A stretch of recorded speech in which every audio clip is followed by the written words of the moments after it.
Here we back. Yeah, we back.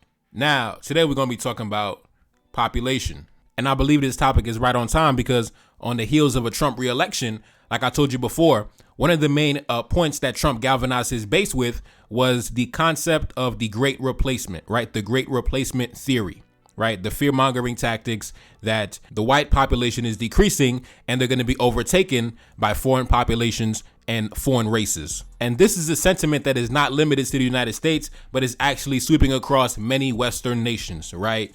France, Great Britain, Italy, etc., etc. Like I mentioned before on my channel, the white Western conservative male is terrified because he's witnessing his birth rates decreasing and falling like the Twin Towers. And many of them believe that this is going to lead to their extinction and their annihilation. And that's also why you see immigration has become a hot button topic in many Western nations. A lot of it has to do with their population size. Also, that's why you see abortion has also become a hot button topic, especially in the United States. A lot of women feel like their reproductive rights have been taken away. But the reality is a lot of the white conservative males that are currently in power, they have a deep-seated anxiety about their birth rate numbers, right? They feel like their population is decreasing and they want to put laws on the books or policy in place that will actually increase their birth rate to get it above replacement levels. Also, another reason for this deep-seated anxiety is the fact that as their birth rates are decreasing, the birth rates of the black man is actually set to explode over the next century. And that's what we're going to be talking about in the video today, right? So anyways, I was on social media and I seen this guy make this post. Take a look up on the screen. He said this: the entire top 30 of current fertility rate rankings is literally just Africa. Now, for those of y'all that have been following my channel for a very long time, you know this conversation is nothing new. If you remember a while back, I did a video about this French high-ranking military official by the name of Francois Lecointe. And he was doing an interview where he was talking about how important the continent of Africa is to France's economic interests. And one thing he spoke about was the expected population boom that is going to hit Africa over the next century. He said, we're going to see an explosion on the African continent in terms of their population size that we've never seen in the history of humanity, right? And this is something they're worried about. And this is something they're actively monitoring.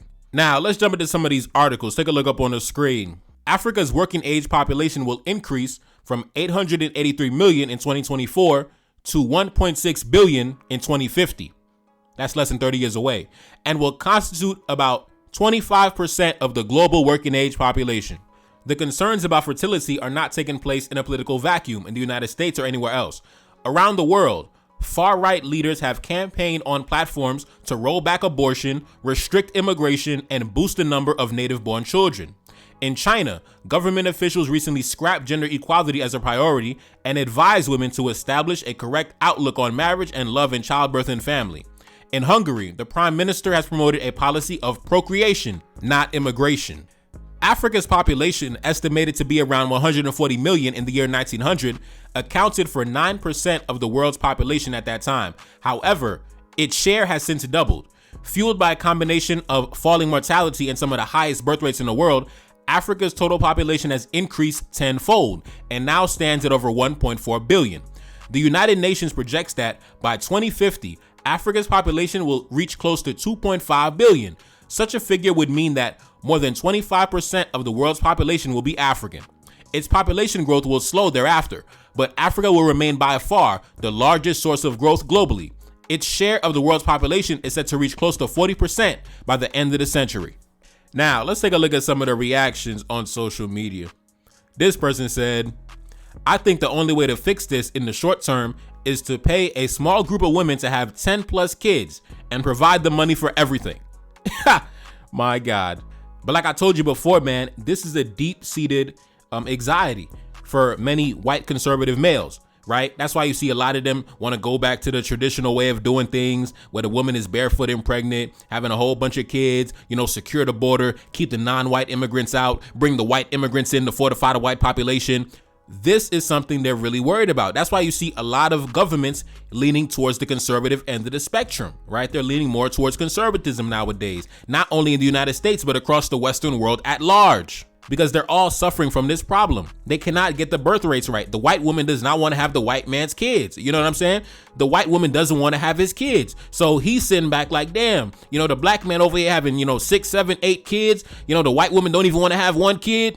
And on top of that, you want to have a bunch of abortions. And that's where you end up with a situation where I believe the replacement rate in the United States is 1.7, which means that for each family or each woman that is having kids, she's only having 1.7 kids. And that is below replacement, right? You got to be at least 2.1 to be above replacement. So for every 2 parents you have, you create 2 children to replace those parents. But if you're 1.7, that means you're not having enough children to replace those 2 parents, which means that over time, your population will decline unless you bring in white immigrants, which they've been doing, right? As we already spoke about on my channel, they've brought in like 500,000 Ukrainians alone in the past couple years. And that's really the only solution to a birth rate that is not above replacement. You got to bring in more white immigrants to fortify the white population, preferably white immigrants from conservative family-oriented cultures that are known to have a lot of children. Now, let's continue. This person said at the top, scary. And the person at the bottom said, we're going to need a bigger wall. Now, like I told you before, when it comes to immigration, especially in Western nations, they don't have an issue with white immigrants. As you can tell, I mean, Donald Trump's entire cabinet is a bunch of white immigrant booty scratchers. Donald Trump himself is a white immigrant, right? The descendant of German and Scottish immigrants. So white immigration is not a problem because that helps boost the white population. Their issue is with immigration from the non-white nations, right? You got to keep that in mind. When you see conversations happening about immigration, just know they're not talking about the immigrants from, Ukraine and Czechoslovakia and Germany and things like that. No, they're not talking about those guys. They can come in and, fast track access to the country. They're not talking about the white immigrants. The white immigrants, they're coming in to boost the numbers. Now let's continue. This person said, feminism is the genocidal weapon. Now, like I mentioned before, a lot of white men, especially those who lean towards the conservative side of the spectrum, they feel like women, as they call them, modern women, are traitors to the race. Because instead of helping fortify the white population, a lot of white women, they want to go, work their careers. They want to, get on birth control, get an IUD, have a bunch of sex. They don't want to have a bunch of kids. If they do have kids, they might have 1 kid, maybe 2 kids at most, if they get married, if they have kids at all, right? So a lot of white men feel like feminism is working towards their destruction, which, as you can see, their birth rates are in the toilet. So anyway, let's continue. This person said, as a control group in the fertility discussion, we have Africa, which has the 30 most fertile countries in the world. As far as I'm aware, there hasn't been a rollout of birth control in Africa that we have seen in the West. Now, as you can see, you got this white man sitting far away in his Western nation, far away from the continent, and he's worried about Black women on the continent having easy access to birth control, right? So he's trying to act like he cares so much about the Black woman. We got to make sure the Black woman has easy access to birth control and IUDs and things like that, right? But if he really cared about the Black woman, then his governments would not be so hostile to the idea of African nations becoming sovereign, independent, being able to chart their own course, being self-determined, right? If they really cared about the Black woman on the continent, then their foreign policy wouldn't be so hostile to everything I just mentioned, right? But no, they don't prioritize that. They don't care about true economic development. They don't care about Black women on the continent being able to live in a prosperous nation. No, they come to the continent and promote things like making sure that, the Black woman has access to birth control, right? They promote the LGBT. They promote free vaccines. These are the things they prioritize. They don't prioritize economic development, Africans being able to control their own resources. They stand in opposition to these things because they are not aligned with their economic interests. But they'll have you believe that they care so much about the Black woman, right? But if they cared so much about the Black woman, instead of making sure that she has access to IUDs, they would instead change their foreign policy to be in support of African economic development and African sovereignty and Africans regaining control of their own natural resources.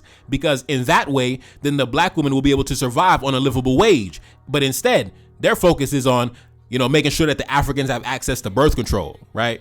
They don't care if you got access to food or not. They care if you got access to birth control. And that's the hypocrisy when it comes to Western foreign policy. These men are not our friends. These men are our enemies. Now let's continue. This person said, we need to reverse this. This person said, we need to outbreed them. This person said, we need to start a discussion about this and look to see if there are any ways to circumvent this. If we do not, we are facing great dangers. This person said, well, I've done my part. 5 kids, all reared and left the nest. So this white man said, listen, I've done my part, brothers. I had 5 kids, right? That's way above replacement, right? So me and my wife, we had 5 kids. So we gave 5 kids to the population that replaced our 2. So he did his job. Now let's continue. This person said, I don't understand why we are not colonizing Africa. In Sudan, some guy has 6 wives and 32 children, probably subsidized by the American taxpayer. Yet in America, an educated, productive white man with a full-time job cannot afford to have a single wife or family. Why? Now listen, if you let the divestors tell it, the white man is the man, right? He got a Porsche 911, he got a Rolls-Royce Phantom, he got a Lamborghini Gallardo, he got a Ferrari 448. But meanwhile, the white man on social media crying, talking about he can't even afford a family. Ha! Goddamn. This white man sitting comfortable in an air-conditioned apartment, living in a Western nation, and he's jealous about some random black man in Sudan because he has 30 children. But I'm telling you, brothers, this is what I'm talking about when I said a lot of these guys have a deep-seated anxiety and insecurity about their decreasing population numbers and the increasing population numbers of the black man, right? There's no reason why anybody living in a first world nation should be jealous about a black man living in Sudan, right? Sudan is upside down. You got the half-breed Arabs trying to genocide the blacks. There's no reason you should be jealous about a black man living in the Sudan right now, bro. This is unbelievable. But this is what I mean when I say these guys are going through a psychosis because their population is decreasing. The white women do not want to have their kids. Meanwhile, the black man having like 10 kids. And this is why you see a lot of these guys moving to the conservative end of the spectrum. Now let's continue. This person said, the black pill is when you realize the only reason they can have so many children is because the West continues to fund it with our own money. They cannot sustain themselves if left to their own devices. I say to you now, there's going to be some difficult discussions in the future. Now, this is a commonly held belief amongst Western white males, right? They believe that Africa cannot sustain itself without aid from the West. But like I always say, can the West sustain itself without having geopolitical partnerships with Africa? I don't believe so. No, they can't. Western economies would come to a screeching halt very quickly. Like I always mention on my channel, Africa is the backbone of the global economy. Western nations and Western economies, they depend on Africa to fuel their industries and sustain their standard of living. That is a fact that is not debatable. You could take the Congo, for example. If Western nations did not have access to the raw materials in the Congo, listen, all the smartphones, all the electric vehicles, all the laptops, all the technologies that keeps the West moving would collapse overnight. Without having access to the oil in Nigeria and Angola, that in itself would do damage to many Western economies and the standard of living of the average Western citizen. If African nations ever woke up one day and decided to close their doors or shut off the tap, a lot of Western supply chains would be destroyed overnight. The price of goods would skyrocket overnight. Inflation would skyrocket overnight. The quality of life in the West would collapse overnight. So that's why we got to stop this propaganda about Africa needs aid from the West. No, the West needs aid from Africa, right? That's why I did a video the other day, right, about Anthony Blinken meeting with the leader of Gabon. And I titled that video, "The United States Receives a Financial Aid Package from Gabon," right? Listen, that's all it is. African nations be doing charity for the West, to be honest, right? They be doing charity for the West. And really, when you examine the so-called aid they give to African nations, the money they send in aid is only a fraction of the money made in profits, right? So, for example, if you go make, $100 million profit in your multinational corporation, and then you send back 25 million as aid, but you kept the other 75 million in your treasury, nigga, you're not doing me no favors. What are you talking about? You're not doing me no goddamn favors. Talking about we giving you aid. Be quiet. You pocketed 75 million. You gave me back 25 million. That's not aid, bruh. That's not aid. You're just recycling profit. And most of that aid goes to Western NGOs, right? So that money doesn't even go to the African government. It goes to the NGOs that you already set up on the ground already. So it goes right back into your economy, right? So don't give me this nonsense about how Africa cannot sustain itself without aid from the West, when in reality, the West cannot sustain itself without aid from Africa. Africa is not merely important, it is essential. African partnerships are critical for the Department of Defense to maintain its technological edge, accomplish its geopolitical and strategic objectives, and power our futures. So listen, that's not me saying that. That's the white woman who said that. The white woman who doesn't even want to have your babies. The white woman who rather have an abortion instead of being barefoot and pregnant at the house with your baby. So don't take it up with me. I'm not saying that. That's what Celeste Wallander said, right? Yes, Celeste Wallander, the high-ranking government official at the Department of Defense. She said that, right? So don't come barking talking about, oh, we need to stop giving them aid. Listen, if the black man stopped giving you aid, watch your whole civilization collapse. But listen, brothers, this is why I tell you, these men are our enemies. Look how hostile they get simply due to the fact that the black man has a fertility rate that is above replacement, right? We didn't harm nobody. We didn't kill nobody. We didn't insult nobody. We didn't mobilize for war against anybody. We didn't do anything to anybody. We simply have a fertility rate that is above replacement. And these guys are talking about, we got to give them birth control. We got to stop giving them aid. We got to starve them. We got to destroy them. These men are our enemies. Let's continue. This person said, terrible news. This man said, terrible news. This person said, the assumption that Africa will maintain or increase their birth rates is not a foregone conclusion. I believe that as white people become conscious of their extinction, their birth rate will rise. And if Western nations stop giving them aid to Africa, their birth rate will decline. So you see this guy right here, he's still pushing that same propaganda we just debunked. We got to stop giving them aid. We got to starve the black man out. We got to destroy the black man. We didn't, like I said, we didn't harm nobody. We didn't kill nobody. We didn't insult nobody. But these guys talking about, man, these guys is crazy, man. Let's continue. This person said, the fall of the West. Ha! This person said, by 2100, almost half of the young people on Earth will live in Africa. These people said at the top, we're doomed. The second person said, this is concerning. The third person said, get your game on. The fourth person said, no junk food and unhealthy lifestyle. This person said, the year is 2050.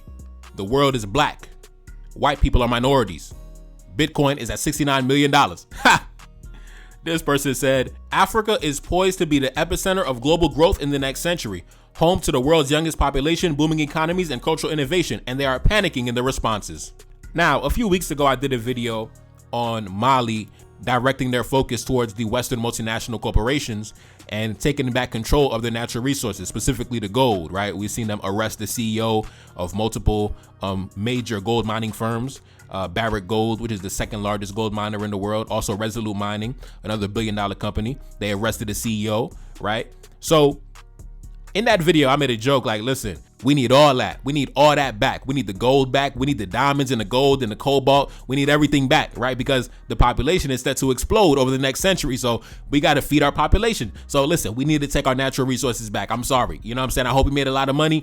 I hope you stacked some money for a rainy day. But listen, we're going to need that back. You know what I'm saying? We're going to need that back. And in my opinion, that should be at the top of the list as it relates to what is our long-term plan, our long-term strategy over the next century as we are set to dominate in a global population.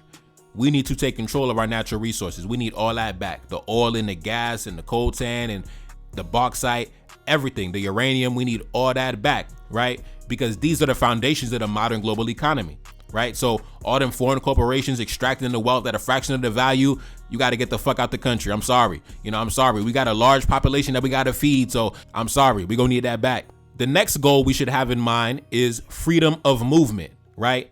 For goods and services and investments to flow freely across the continent. So it's no longer a hassle to travel from one nation to the next, to invest in one nation to the next, to move goods and services from one nation to the next.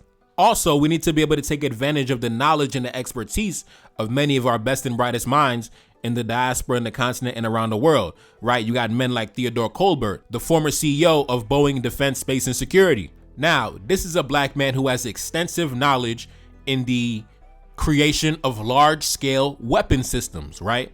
So obviously, as our population grows, right, and as we implement these measures of freedom of movement, freedom of goods and services, freedom of investment, as our economies rise, as our power begins to rise, as our standard of living begins to rise, our enemies will become more hostile. So we need black men with large, extensive knowledge bases of weapon systems so we can vanquish our enemies if they come against us, right? So if the enemy wants to be hostile, we need to have black men on the team that can help us to defend ourselves, right? Men like Theodore Colbert, who are knowledgeable in creating large-scale weapon systems that can create chaos and destruction. And we need that on the team, right? We need that. Not because we're going to go on the offensive, but just so we can be on the defensive, right? So if anybody wants to come against us, the black man needs to be in a position where he's able to cause chaos and destruction to keep his women and children safe, right? And in order to keep the black woman safe, in order to keep the black child safe, the black man needs to be able to cause chaos and destruction on magnificent levels. But we are not encouraging violence. Like I said, disclaimer, we are not encouraging violence. We want peace. But in order to have peace, you got to prepare for war. And in order to prepare for war, you got to be able to defend yourself. We don't want no violence. We don't want no hostility. But the black man must be able to defend himself, right? So we need black men on the team like Theodore Colbert. And there's many black men who work in the defense industry that have extensive knowledge on military operations, large-scale weapon systems, military technology. So we need all that knowledge on the team. We need all those black men coming to the table, putting their heads together, preparing for the future. And like I said, we have a lot of amazing black men and women in the diaspora who are active in a lot of major industries, right? Defense, tech, medicine, all that, right? So all their knowledge and expertise they've gathered, we need to be able to harness that and capitalize off that going into the future, especially, like I said, as our population is set to explode and we hold the numerical advantage. But in summary, man, this could be a situation that black men can navigate and actually turn, to our favor if we make the right moves going into the future, man.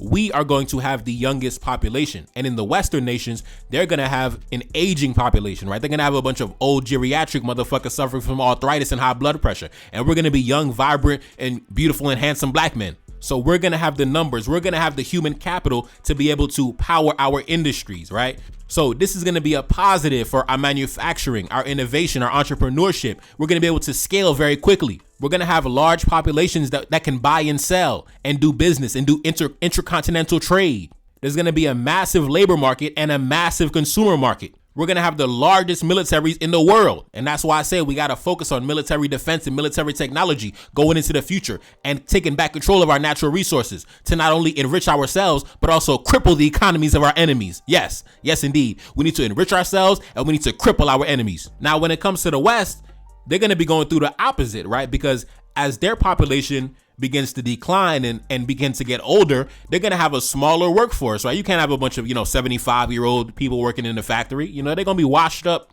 They got to go to the pharmacy, get their medication, get their glimepiride and their metformin for the diabetes. So they can't be working. They're going to be old and washed up. So that's why I said, man, now is a prime position for black men to plan for the future. Plan for the future, man, because we are going to hold the numerical advantage. They said 40% of the world is going to be black men and black women and black children. 40%. We're going to be 40% of the world, man. So we gotta prepare for that. We got to prepare for that. As you can see, our enemies are they're very anxious. They're very upset about these developments, and ain't shit they could do about it because the white woman don't want to have your kid, bro. I'm sorry. The white woman don't fuck with you. The white woman don't rock with you. You know what I mean? She want to be independent. So I'm sorry to tell you, brother. I'm sorry to tell you. But just to kind of give you an idea of the population growth that is happening, for example, take a look up on the screen. There was a story that was viral a couple years back, right? This couple in Mali, I believe the husband is like a high-ranking military official. Him and his wife had 9 kids, right? 9 identical twins, right? So this one black woman alone in one birth gave birth to 9 children. Meanwhile, the white man in the Western nations, they over there crying because the white woman don't even want to have 2 kids, right? She won't even have 2 kids and she want to have a bunch of abortions, right? Meanwhile, the black woman having 9 kids in one instance. And this is why they mad, bruh. This is why they mad, right? This is why they mad, because this one black man created 9 children. Meanwhile, the white women in the Western nations don't even want to have 2 children. Ha! My God.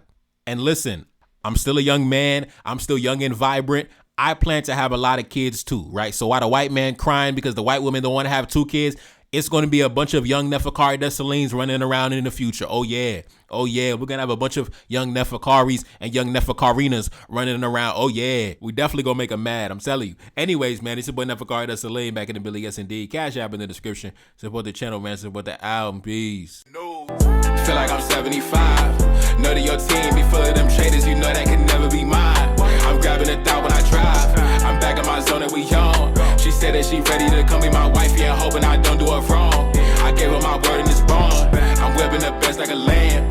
I'm eating no chicken and lamb. Accustomed to call me the man. I never be up on the gram. I'm keeping that way undercover. She want me to tell her I love her. I told her I'm breaking the rules. I told her we making the news.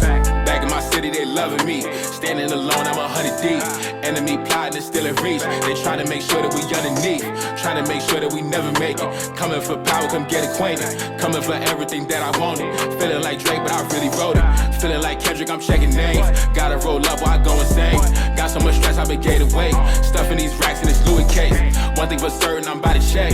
Keep it 100 and nothing less. Stick with the family since day one. Had to stay down till my day come. Had to stay down, but I'm never patient. Hop on the mic and I'm motivated.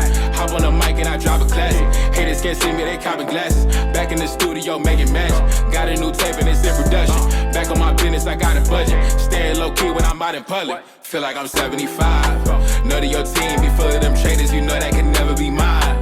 I'm grabbing a thought when I drive. I'm back in my zone and we on. She said that she ready to come be my wifey and hoping I don't do her wrong. I gave her my word in this bond. I'm whipping the best like a lamb. I mean no chicken and lamb. Accustomed to call me the man. I never be up on the gram. I'm keeping that way undercover.